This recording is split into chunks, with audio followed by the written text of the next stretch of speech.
The name Father Muller in the Mangaluru city or in the vicinity is certainly a name that makes us to bubble with joy, and the ripples of a kind of contentment rise up in our hearts. I'm sure if a place is found for a sick person where one could be welcomed with a lot of compassion, kindness, with a total desire of healing and comforting, it is certainly Father Muller's.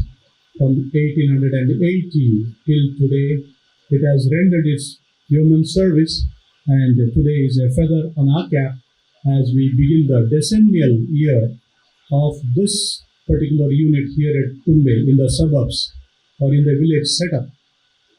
The people of the place certainly feel comforted when there is a hospital in the vicinity. They require a school, a hospital close to their house, and they have somewhere to go to in times of emergency. Having a hospital is certainly a great boon, a blessing. And now to have a nursing college for our family members, for our students, for the girls who come from this area or elsewhere seeking professional training are certainly a further blessing. As it has been already said that we have been dreaming for the past 3 years, and now this dream has been realizing. We can see with this blessing of the foundation stone that the Lord has been accompanying us, blessing us, that our efforts are not in vain. Remember the great Mr. Mohiddin, the dad of Mr. Abdul Salam, for his great desire that the hospital that began by him here, personally taking interest into this, has now certainly been happy growth. He was just telling me right at the beginning, if my father were here, he would have rejoiced, certainly, because it was his dream. Personally, he built it up. And I think when our elders do something, it has some relevance for the future generations.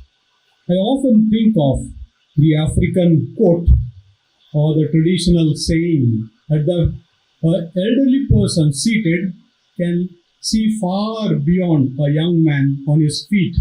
A young man can stand and see, but a person, senior person, a wise person seated can see still farther. I'm sure Mr. Mohiddin saw still farther and far beyond mere Thumbay, and that's the reason why his dreams also have come true. Today is a special occasion for us, for the Mullers, now to celebrate the feast of Saint Joachim and Anne. Their lives have inspired our present Pope, Pope Francis, to dedicate one day in a year for the elderly. Last Sunday, we celebrated on 24th, we celebrated the Day of the Elderly and of Grandparents, making a special effort to show tenderness and kindness towards them. Our elderly, our grandparents are our roots. They bring us our memory back. They connect us to the past bygone generations. They bring us the wisdom of the bygone generations, and they tell us with their stories and narrations what is ahead of us. I'm sure the feast of St. Joachim and Anne is a day for us to think big, dream big, certainly not for our own sake, but for the sake of our people who deserve a better care in this vicinity. And I'm sure with a special college here, with God's blessings, we will do marvels. People seek the nurses who are trained at Father Muller's. They have an easy access, for example, in any part of the world, whether one goes to UK, USA, New Zealand, Australia, Gulf countries, if one is trained at Father Muller's, it is a great credit to them. And I'm sure those who are going to be trained here have better prospects. And this institute should grow, not just with 40 seats a year, with much more and many more to come. and this area should develop. I thank the director and the administrator and all the persons who are concerned here in the development together with Dr. Kiran Shetty to make this venture a joyful one, a beautiful one, something beautiful for God. Something beautiful for God is the title of the book about the biography of Mother Teresa. Malcolm Muggeridge once asked Mother Teresa, how shall I name the book that I wrote about you?